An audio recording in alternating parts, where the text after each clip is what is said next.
Welcome back to the Daviess County Museum. My name is Ken Graber, and on the Zoom call with me is John K. Snyder III. John was scheduled this week to come in and give a program for us here at the museum.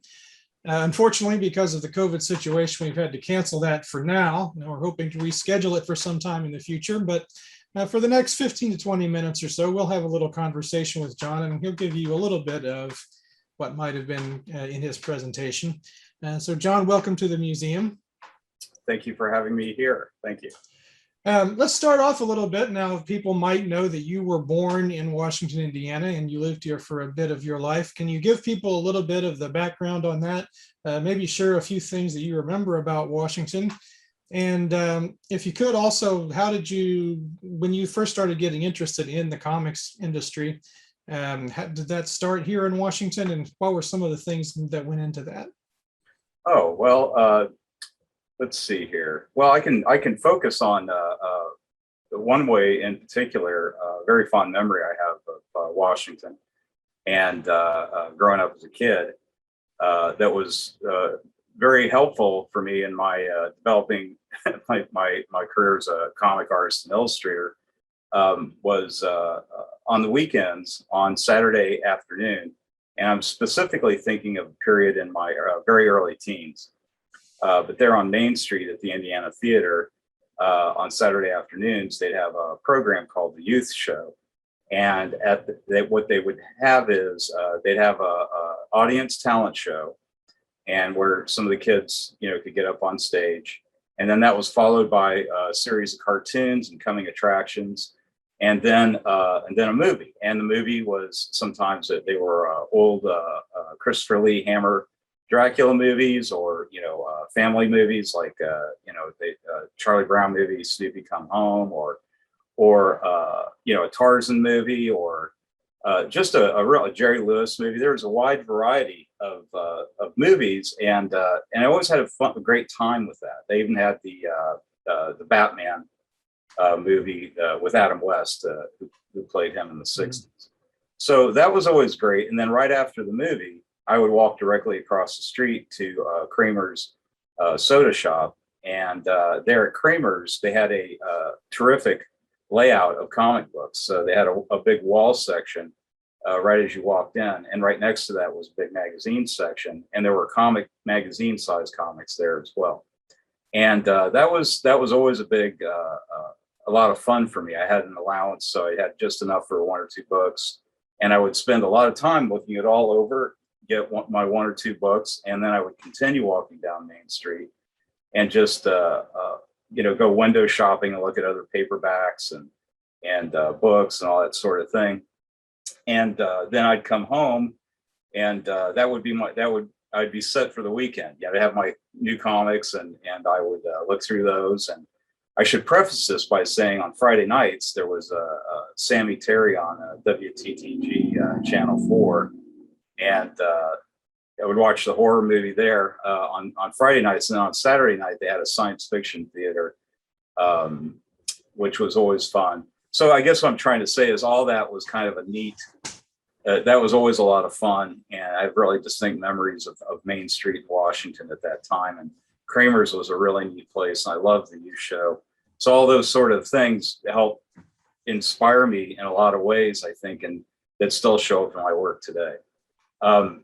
As far as getting interested in comics, in my family in Washington, there were comics everywhere.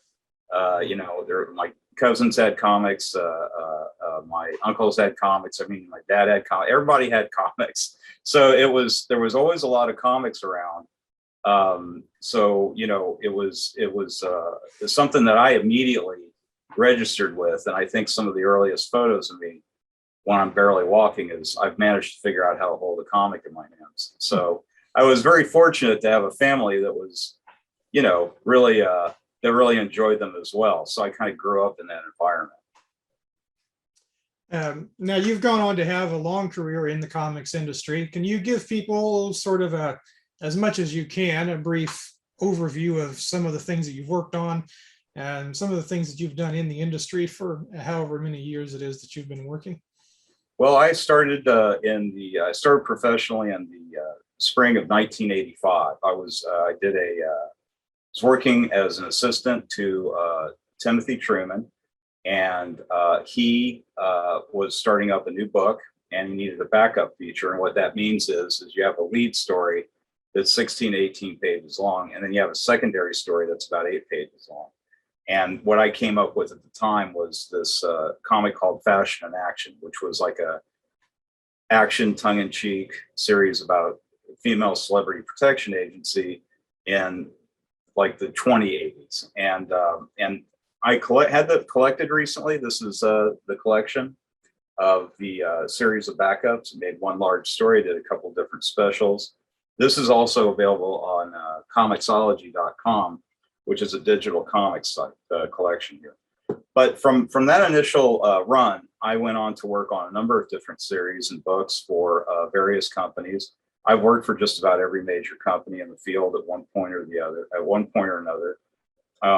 Some of the highlights I can mention is when I first started working for DC Comics, it was on the early run of Suicide Squad, written by John Ostrander and Kim Yale. And so that was really a lot of fun to work on. And that ended up, as you know, they've made a series of Squad movies now as well. And I just, so this is a collection of some of the books, some of the issues of Suicide Squad that I worked on in the 80s. This is from DC Comics. And then I just recently, for the new movie, did a couple of covers for DC. This is featuring the Peacemaker and a couple other characters from the new movie. So I did a couple of those recently. But in general, I've just worked, like I said, I've worked for about every different company. And for Marvel, I did a lot of licensing stuff, which were like posters and illustrations and trading cards were also very big in the 90s. And so I did a tremendous amount of trading cards for all different types of companies. So I've been involved in licensing with characters like the Shadow and Star Wars and the Alien movies and all that sort of thing. And that's always a lot of fun as well. I also have been involved in doing adaptations of classic novels. For example, for Classics Illustrated, did Dr. Jekyll and Mr. Hyde and The Secret Agent by Joseph Conrad. And my most recent large body of work is an adaptation of mystery writer Lawrence Block's detective Matthew Scudder, the 5th book in that series called 8 Million Ways to Die. And that is a recent publication that I've had that I did the adaptation on. So that's just a general, I mean, there's a lot more that I could mention, but in general, you know, those are just some of the highlights of some of the things I've worked on. I thought it might be interesting for people who are watching this, might be kind of novices or don't really know too much about comics writing or how the media works. So I thought if you could kind of give us a little bit of a primer on what are some of the differences in storytelling in comics as opposed to books or film or TV or that sort of thing. What's unique about the medium that it gives you abilities in storytelling to do things differently, and how do you approach that differently than the way that someone might approach, you know, another form of storytelling or novelization? Well, you know, that's a great question.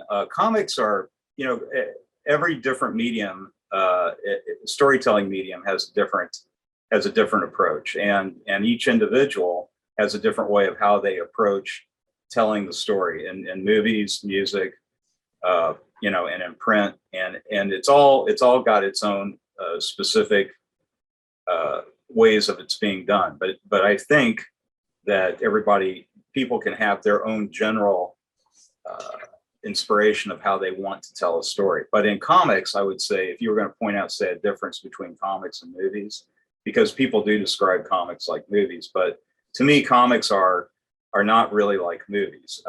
They do tell a sequential story most of the time, but the time in comics is different than time in movies. So you could have, from 2 panels, you could have a character, and then the next panel says in a caption box 10 years later, and you can jump 10 years from one panel to the next. It's a little tougher to do that in a movie. And so the pacing is different in terms of how you pace your characters moving from panel to panel, scene to scene, that sort of thing.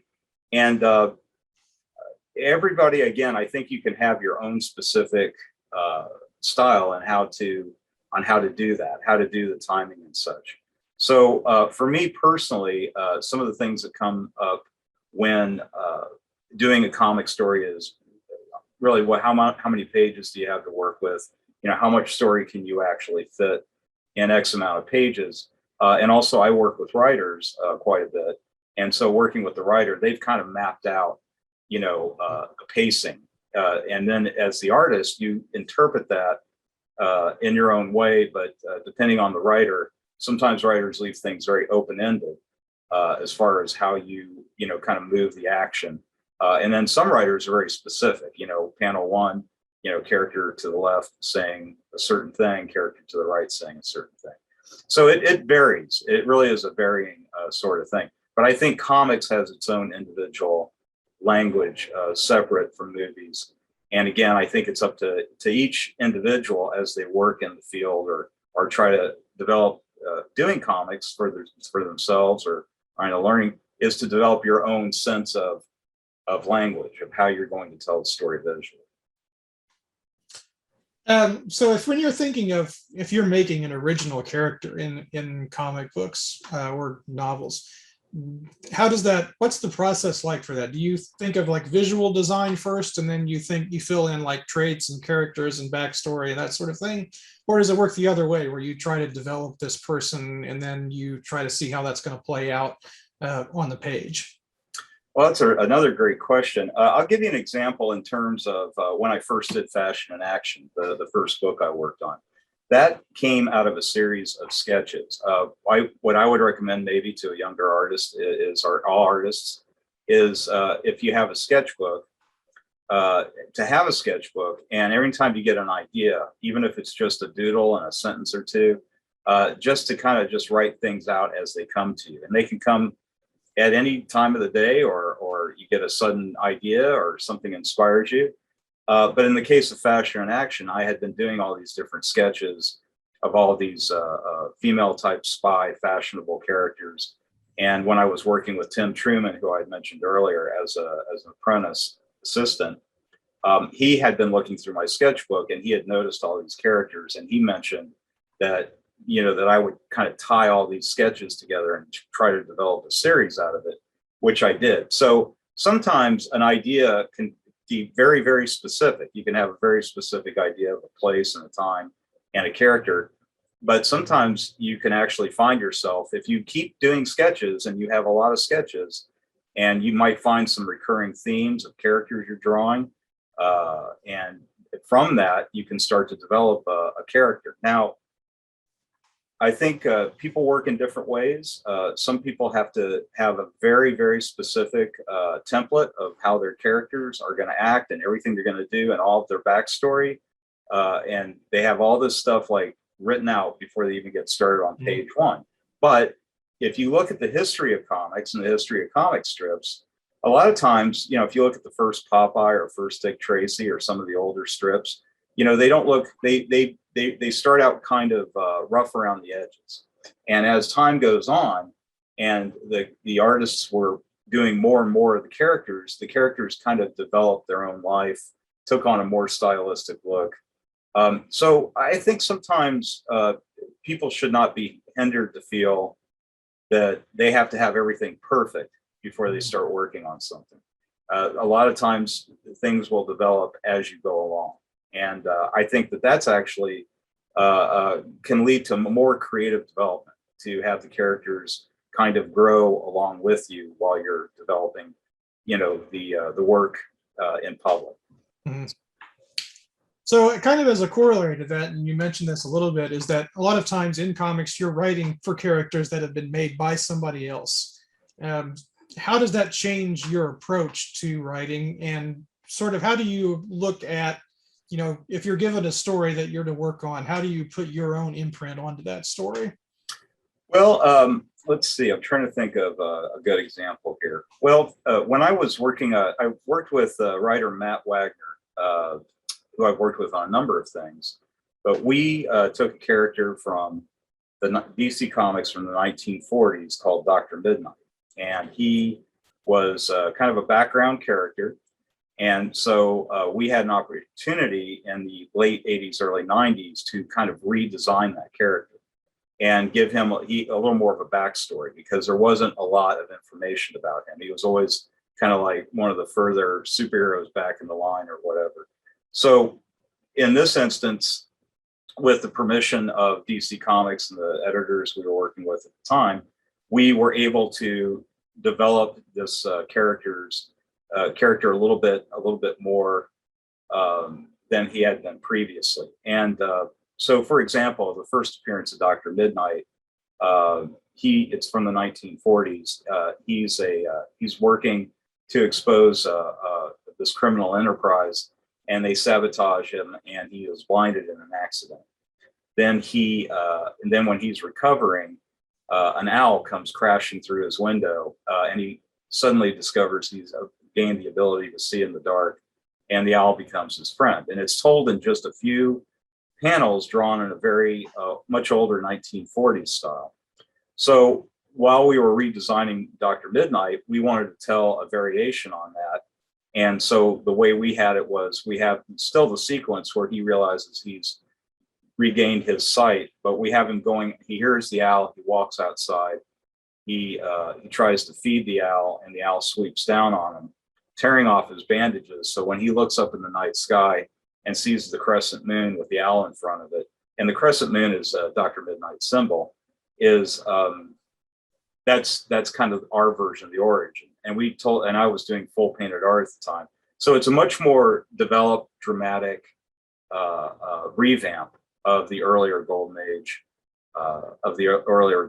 materials. So when you're working with creator-owned with characters that are for another company, and this has changed a lot, I think, over the last few decades, because not so long ago there weren't as many television and movie adaptations of comic characters, so there was a lot more leeway to maybe sometimes do things differently. But now it's much more strict. So there are specific guidelines that you will get. But I find that a lot of people I've worked with in the past can get very creative with working within what can sometimes be what some might see as constraints. Actually can still do fine just working with the characters as is. So, but it varies again from publisher to publisher and character to character. Sure. I kind of want to go back to one of the first questions I asked, which is, and expand on that a little bit. When I used to always love watching like DVD commentaries on movies from directors and things like that, where they would explain like, here's why we made this choice or that choice in the script or with the direction or what have you. So is there something that you can give as an example for people that let's say they're looking at a comic book and they wonder, they get to a page and they're thinking, well, I wonder why this choice was made, or what's unique about this in the medium. Is there any kind of example that you could give for us to perhaps look at, and we might say, oh, here's why this was decided on, this particular scene, or this way of framing the action, or creating some emotion in a character? Well, let's see. Let me think of a hypothetical way of how that might work.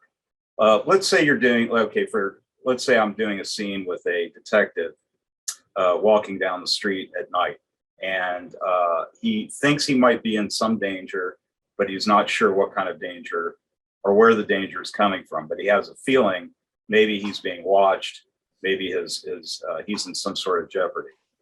So, and let's say he's walking back to the front entrance of his apartment building.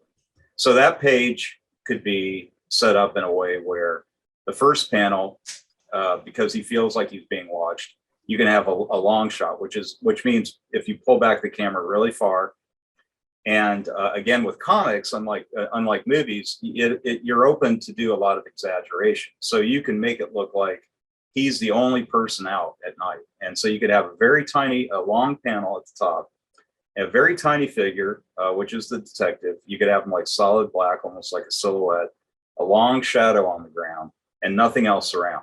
And so that makes him seem very small. And then you can pull back, and then maybe you could have a frame of a window looking at him without necessarily showing anybody, but it gives the impression that maybe he is being watched. And then maybe in the next panel, you could have the back of a head of a silhouette or part of a silhouette from the window. So in fact, maybe he is being watched. Then you can have a close up of his eyes, of the detective's eyes, like he's looking left and right, filling the third panel, fourth panel. And that creates a level of suspense that he's looking about. And then the last shot can be a long shot of him at the front of his apartment building, and he's made it safely. But like, that's an example of how you can kind of take the viewer through perhaps what the character is experiencing internally, and also create something that's suspenseful for the reader. So that's just a general idea of the sort of thing that I would do. And I did things like that in the Lawrence Block adaptation, mystery novel adaptation that I did. Let's go back and talk about, you were giving some advice earlier for people who were maybe thinking about getting interested in comics or getting started, how they might sort of develop some ideas. So I wanted to ask about that. Let's say that you're talking to somebody and they say, well, I'm a good artist. I have, some skills, but I'm not really sure like how I get started developing stories or making characters. Can you expand on that, maybe, to kind of what you would say to somebody in that position? Yeah, that's a great question too, Ken. What I'm thinking here is, again, we have there's been so many things. I know when I was younger, I would take notebook paper and a pencil and just kind of draw out little stories and try to figure out how to just tell a basic story with a basic character. There's so much available now. You can go on YouTube, and there are so many tutorials, and there are so many different tutorials of different artists describing storytelling techniques. I believe there's a comicsforbeginners.com site that I think that is quite good, where they get into showing you the basics of getting a character from panel to panel to panel, and just the basics of storytelling. But there's all different sorts of ways to do it. And the first thing I would do is I would encourage an artist that wanted to try to do a comic to not be intimidated starting out. I would say that, this kind of style is learned through experience and time, and it can be hard to do. And so you can have fun with it. I think the key thing is maybe start small, because I think what I've found in a lot of people that want to do comics is they get kind of bogged down by coming up with a very big story that's going to have a lot of pages. And sometimes that can be a little too much. I think starting out with something small, even if it's just a page or a half a page or 5 pages, I think that doing a short little story is a great way to get started out, because that sense of finishing a story is very important doing comics, because they are very lengthy at times. So I think building up that initial beginning, middle, end is more important than having really detailed, great 1-2 pages and then not finishing an actual story. Something that is not perfect but manages to get a character from point A to point B, and you've told the whole story. Doing that in succession, I think, can really help build confidence in storytelling and doing comics. And I think when I was a kid, I just had paper and pencil, pens, that sort of thing. So it's not really like it's not a necessity starting out that you have to have internet, computers, all these. I mean, you can really just start with a pad of paper and a pencil, sketchbook, that sort of thing, and build up. Now, again, with the internet, there's a wonderful number of ways that you can just start telling stories right now. You could have an Instagram account, and you could have like a 5-panel story, and just put it on your Instagram and have the person move each panel. And there, all of a sudden, you've got 5 panels, and it's out there. on the internet. And I think that's kind of neat. I really do enjoy seeing how many people are storytelling now through through using their computers, their internet, Instagram, that sort of thing. I think there's a lot of different ways you can tell stories now. And again, I think what I would really want to stress is to not be intimidated by trying to make it look super professional or super clean. Really, it's the story that matters. If you've got something's not perfect, the story, if it's a good story, it doesn't matter, because I think the story is really kind of the most important thing. So if you've, and I think sometimes people starting out, if you like to write and you have a friend that likes to draw, team up and try to work on some things together. I highly recommend that sort of thing. So I would encourage young people and people that want to try this sort of thing to really have fun with it, and not be intimidated, and do whatever it is they want to do. And as far as subject matter goes, there's a wide array of subject matter that is done through comics now. People like to do personal stories. Again, you have, like what I work on, some of the, science fiction, mystery, that sort of thing. But you can really do a comic about anything.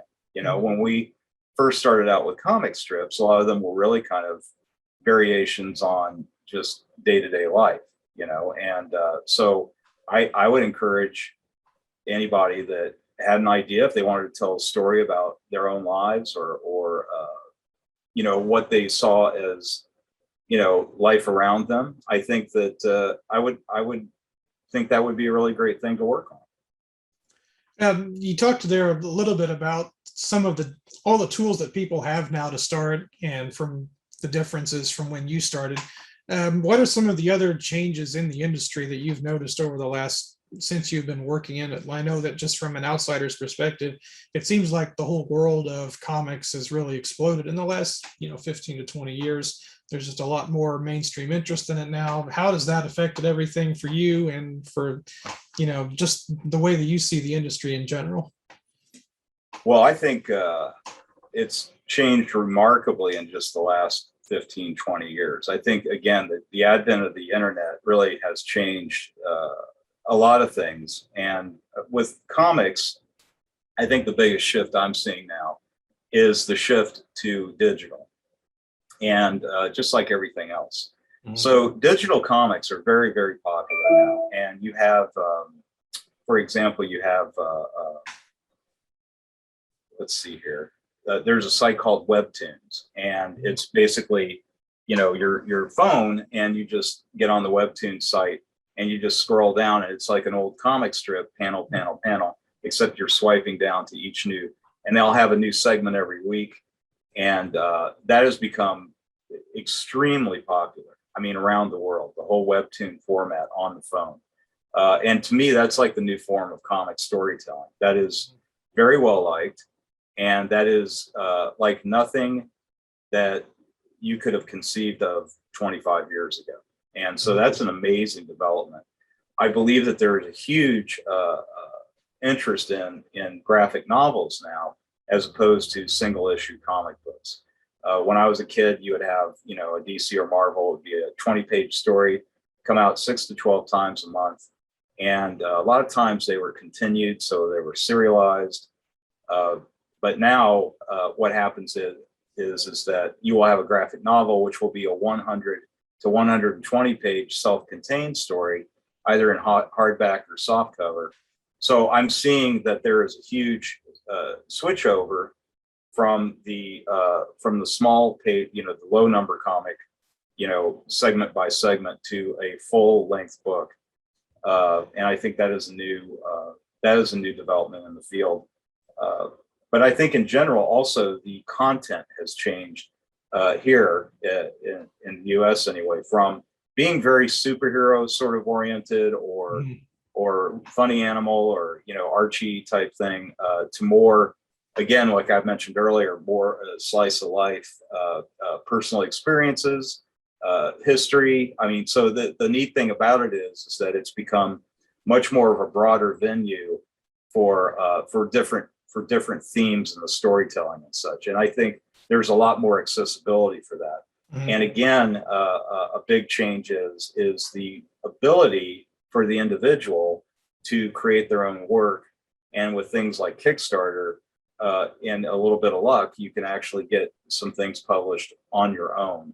And that sort of thing you really didn't have access to in the past. And again, the connection with social media, the positive aspect of it is that, say if you've got you're working on a book, you can post, hey, I penciled a character today and here's how it looks. And you've got an immediate audience already that's starting to see what it is you're working on. And it builds interest in your project. Whereas in the past, you didn't have that kind of accessibility to potential readers.